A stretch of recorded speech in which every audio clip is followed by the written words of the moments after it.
Hello बच्चों, कैसे हैं आप सब लोग। उम्मीद करता हूँ सब ठीक ठाक होंगे। वेलकम है आप सब लोगों का आज की इस वीडियो में। लास्ट वीडियो में जो हमारा टॉपिक था वो मल्टीप्लिकेशन ऑफ कॉम्प्लेक्स नंबर्स था और आज की इस वीडियो का टॉपिक है डिवीजन ऑफ कॉम्प्लेक्स नंबर। दो कॉम्प्लेक्स नंबर को डिवाइड करके हमें कौन सा फार्मूला मिलेगा, क्योंकि हम इसको जनरल फार्मूले में जनरल वैल्यूज़ में हम डिवाइड करेंगे ना, तो हमारे पास एक फार्मूला बनेगा जिसके बेस में हम एक्चुअल वैल्यूज़ को पुट करके उसको सोल्व कर सकते हैं। देखते हैं किस तरह से होगा। If Z1 is equal to A plus iota B है और Z2 is equal to C plus iota D है, देन अगर Z1 को डिवाइड करें Z2 से हमारे पास क्या फार्मूला और क्या वैल्यू आएगी, इसको हम आज देखेंगे।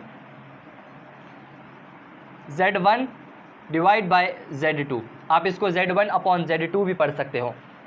अगर आप इसको अब सॉल्व करोगे तो किस तरह से करोगे, Z1 की जगह पे Z1 की वैल्यू है जो कि है A प्लस आयोटा B और अपॉन में Z2 की वैल्यू मतलब C plus iota D, C plus iota D है। अब आपके दिल में, आपके दिमाग में ये चीज़ चल रही होगी कि सर इसको हम किस तरह से सोल्व करते हैं, ना तो सेम ऊपर वाली वैल्यू है ना तो नीचे वाली वैल्यूज़ हैं, क्या करें हम। आपने प्रॉपर्टीज़ ऑफ स्क्वायर रूट पढ़ी हुई हैं, आपने प्रॉपर्टीज़ ऑफ रियल नंबर पढ़ी हुई हैं, इन इक्वलिटी की इक्वलिटी भी। अगर आप वहाँ पे जाके देखेंगे ना, आपको कोई ना कोई तरीका ऐसा मिल जाएगा जिसमें हम इसको सॉल्व कर सकते हैं। अब एक तरीका हमारे पास ये है कि हम ये जो C प्लस आयोटा D है ना, C प्लस आयोटा D है, इसका जो कॉन्जुगेट होता है ना, अब आपको कॉन्जुगेट के बारे में मैंने पढ़ा दिया है कि कॉन्जुगेट क्या होता है। हमें उसमें इमेजिनरी की सिंबल चेंज कर लेते हैं, सही है ना। कोई भी अगर कॉम्प्लेक्स नंबर है, अगर उसका कॉन्जुगेट निकालना है, देन हम क्या करते हैं, उस कॉम्प्लेक्स नंबर के अंदर जो हमारे पास इमेजिनरी वैल्यू होती है उसकी हम साइन चेंज कर देते हैं। अगर माइनस है देन उसका प्लस, अगर प्लस है देन माइनस। देन कुछ इस तरीके से ये जो हमारे पास वैल्यू है इसका अगर हम कॉन्जुगेट निकालें और जो इसका कॉन्जुगेट निकलेगा इसको हम डिवाइड और मल्टीप्लाई करेंगे, या नोमिनेटर से और डिनोमिनेटर से दोनों से मल्टीप्लाई करेंगे। किस तरह से देखें। अब सबसे पहले तो भाई इसका कॉन्जुगेट क्या निकलेगा, इसका कॉन्जुगेट निकलेगा C प्लस आयोटा D का कॉन्जुगेट निकलेगा C माइनस आयोटा D, ठीक है, ये आपको जहन में आना चाहिए। अच्छा, अब अगर ये कॉन्जुगेट है तो इसी को हमने ऊपर भी मल्टीप्लाई करवाना है और नीचे भी मल्टीप्लाई करवाना है। C minus iota D, C minus iota D, और यहाँ पे भी मल्टीप्लाई कराना है C माइनस आयोटा D। यहाँ तक आप लोगों को क्लियर है कि हमने क्या किया है। ओके, अब जो स्टेप है उसमें आपने यहाँ पर देखना है कि यहाँ पे क्या चीज़ हो रही है और यहाँ पे क्या चीज़ हो रही है। अगर मैं आपको यहाँ पे समझाऊँ तो ये जो वैल्यू है कॉम्प्लेक्स नंबर की और ये जो कॉन्जुगेट है, ये दोनों आपस में मल्टीप्लाई होंगे। जिस तरह से हमने मल्टीप्लिकेशन ऑफ कॉम्प्लेक्स नंबर में मल्टीप्लाई किया था दो वैल्यूज़ को, दो कॉम्प्लेक्स नंबर्स को, उस तरह से ये दोनों मल्टीप्लाई होंगे। ठीक है सर, समझ में आ गया। सर इसका क्या होगा, देखें ये वैल्यू जो कि C प्लस आयोटा D है और ये C माइनस आयोटा D है, इसमें रियल और रियल सेम है, इमेजनरी और इमेजनरी सेम है, सिर्फ और सिर्फ सिंबल का फ़र्क है। अगर हमारे पास वैल्यूज़ सेम है और वो मल्टीप्लाई हो रही हैं, देन अगर आपको याद आ जाए iota square A square minus B square is equal to A plus B और A माइनस B का फार्मूला हम अप्लाई करते थे। अगर आपने इस चीज़ को पढ़ा होगा या आप आगे जाके पढ़ेंगे, ये एक कोई फार्मूला है जो यहाँ पर हम अप्लाई करेंगे। अब देखें A माइनस B, ये है A minus B, A plus B, ये है A प्लस B, देन मतलब इसका ये निकलेगा। ठीक है, देखते हैं C प्लस C। अच्छा, सबसे पहले तो हमने ऊपर के वैल्यूज़ को सॉल्व करना है। किस तरह से करेंगे, A multiply C AC, A multiply D minus A iota D। ठीक है, यहाँ पर आपको कोई कन्फ्यूजन नहीं होनी चाहिए। ओके, अब क्या होगा, प्लस आयोटा BC, और ये वैल्यू फिर इससे भी मल्टीप्लाई होगी, प्लस इंटू माइनस, माइनस हो जाएगा और आयोटा स्क्वायर फिर B और ये D। आई होप कि आपको यहाँ तक ये सारी चीज़ें क्लियर हैं। अगर क्लियर नहीं भी हैं आप रिपीट करके इसको देख सकते हैं, और या तो आप मल्टीप्लिकेशन ऑफ कॉम्प्लेक्स नंबर भी देख सकते हैं, उसमें भी ये सेम टू सेम प्रोसेस था। ठीक है, अब इस वैल्यूज़ को हम लिखेंगे किसमें, सी मल्टीप्लाई होगा सी से, मतलब रियल मल्टीप्लाई होगा रियल नंबर से, स्क्वायर हो जाएगा। ठीक है, प्लस इंटू माइनस माइनस, और ये iota into iota, iota square, D into D, D square. यहाँ तक आप लोग सब क्लियर हैं? ठीक है, नेक्स्ट स्टेप देखते हैं क्या है इसमें। ए सी इस वैल्यू के लेके आते हैं इस जगह पे, minus iota square B D.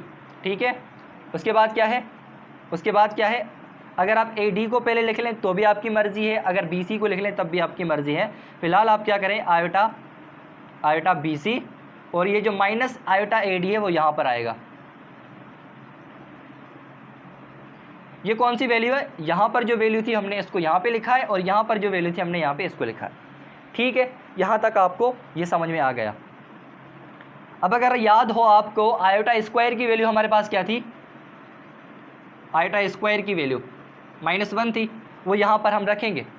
अगर हम यहाँ पर -1 रखेंगे तो ये माइनस इंटू माइनस क्या हो जाएगा, प्लस हो जाएगा। मतलब क्या हो जाएगा, सी स्क्वायर प्लस डी स्क्वायर। यहाँ तक आपको समझ में आ गया। अब अगर मुझे आप बताएं तो यहाँ पर भी हम लिखेंगे -1 की वैल्यू, और ये माइनस इंटू माइनस प्लस हो जाएगा। तो मतलब अब ये नेक्स्ट स्टेप में क्या हो जाएगा, ये नेक्स्ट स्टेप में हो जाएगा। अब इसका जो स्टेप है ना हम यहाँ पे लिखेंगे,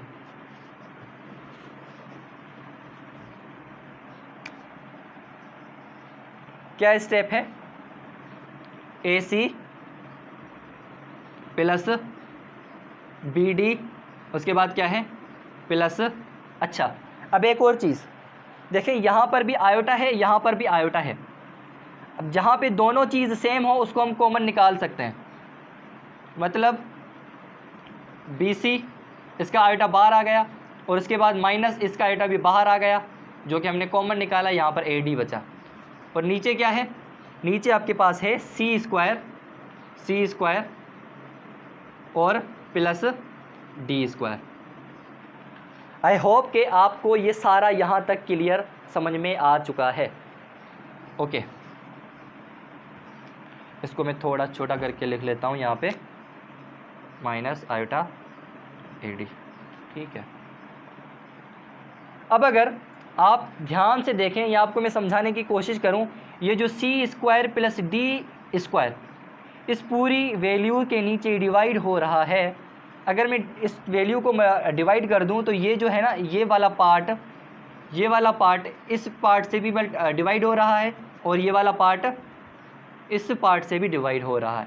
तो अगर इसको मैं अलग अलग करके लिख लूँ तो मैं कुछ इस तरह से लिखूँगा, A C plus B D upon में C square plus D square.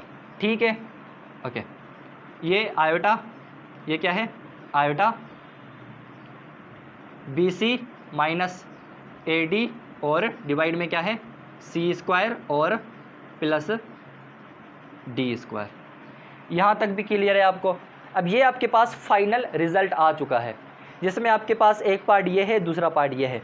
दोनों तरफ C square plus D square multiply हो रहे हैं। अगर इसको आप कंबाइन करके लिखोगे तो इस तरह से भी लिख सकते हैं। अब देखिए यहाँ पे आयोटा आ रहा है। अब अगर इस पूरी वैल्यू को हम ब्रैकेट के अंदर लिख लें,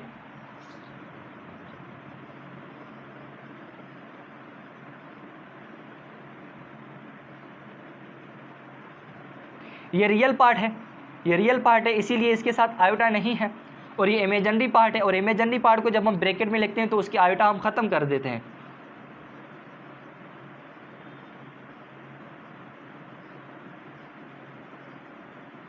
ठीक है, ठीक है, तो ये आपका फाइनल रिज़ल्ट है। जब आप दो कॉम्प्लेक्स नंबर को डिवाइड करेंगे तो आपके पास ये रिज़ल्ट आएगा, ये फार्मूला बनेगा। अब जब भी आपको दो कॉम्प्लेक्स नंबर जिसके अंदर वैल्यूज़ होंगी एक्चुअल, उसको आप डिवाइड करेंगे तो ये फार्मूला अप्लाई करेंगे तो आपके पास उसका सॉल्यूशन आ जाएगा। अब ये थे बेसिक ऑपरेशन किसके, कॉम्प्लेक्स नंबर के, जिसमें हमने मल्टीप्लिकेशन, डिवीजन और एडिशन और सब्ट्रैक्शन सारे कवर कर लिए हैं।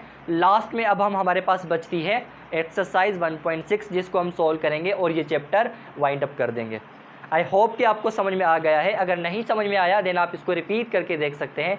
बहुत ही मैंने अच्छी कोशिश की है कि इसको मैं अच्छे तरीके से आसान बना दूं।